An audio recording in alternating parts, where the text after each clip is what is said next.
Okay, it's been a little while since we had the trees cut down, so I figured this would be a good time to walk around and take a look and see what's changed. First thing, right off the bat, we've had a lot of heavy equipment in here, so you can see that the ground is pretty torn up. A lot of this is from the trencher that we had in, so here's where the trees were cut down. Still need to go in and cut up the big one that they took down over here. Well, actually the little one too, but big one is obviously going to be a little more work. I think we're going to end up getting not a stump grinder. I think we're going to end up getting a wood chipper in here to handle all the brush. We'll cut up the big logs and kind of stack them against the trees, kind of like we've done previously. But as far as the small stuff, I think it'd probably be easiest to get a wood chipper in here and take care of that. So one of the things we did is we replaced the downspouts, the drainage pipes coming off of the gutters. So we brought a trencher in, big huge monster trencher. Made pretty quick work of things. Was very surprised to see how many roots there were in the yard.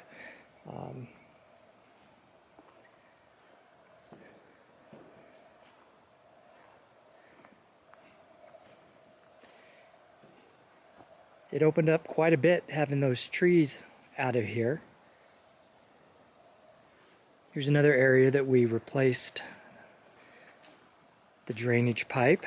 Still need to go in and cover it up, but we kind of ran out of time as far as like weather. It started raining, so we had to kind of get done what we could and go from there. Here's a prime area for getting in here and cutting up all this brush and bringing in the wood chipper.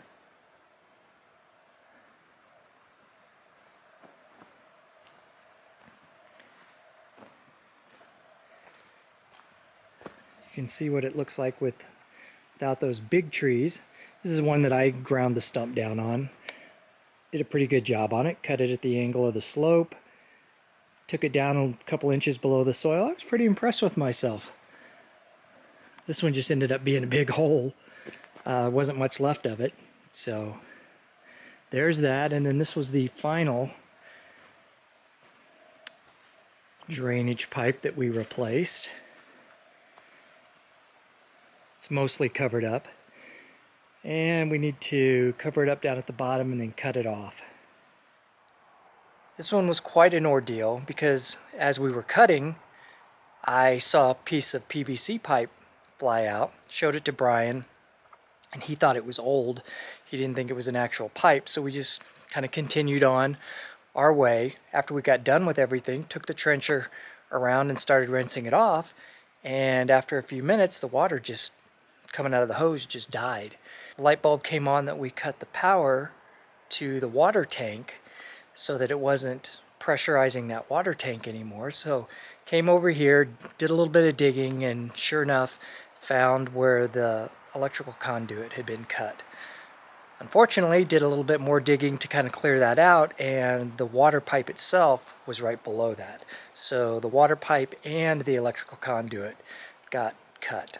So we ended up spending probably 6 hours getting those patched up to where they worked. By the time we finished, it was dark, it was cold, it was kind of starting to rain a little bit, which is why we didn't get all the other stuff filled in, but turned the water on the next day after everything had a chance to dry out, and voila, had water again.